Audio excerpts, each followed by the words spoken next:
Your app can't locate the Freeimage Library DLL? I'm Sophie Chen, a Windows System Specialist. I've diagnosed the pathing error, and I'm going to show you how to restore the file. Before we start the Freeimage Library manual guide, check the description for a professional diagnostic utility. This DLL file is a comprehensive open-source library for managing many common image formats.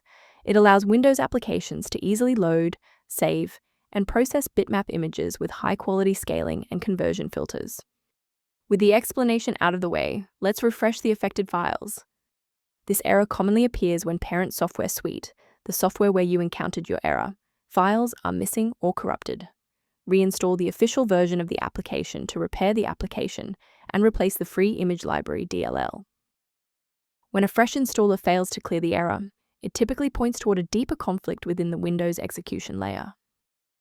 A simple restart can resolve file-in-use errors that mimic a missing the Freeimage Library message. It's a low-effort step that ensures your operating system starts with a clean execution stack. Don't forget to bookmark the video or give it a like before you restart. It's the fastest way to jump right back into this tutorial after the reboot. As we finalize the restoration, it's important to observe standard security protocols regarding system files. A vital technical reminder: modifying the Freeimage Library DLL manually is a high-risk procedure that can overwrite essential library files. Your hardware depends on for basic functionality and secure processing. For those who prefer a structured maintenance plan, you can access an official diagnostic resource at the link below.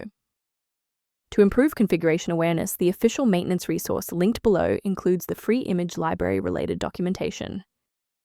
To keep your workstation running with a reliable configuration and ensure the Freeimage Library remains stable, subscribe to our channel and like this video.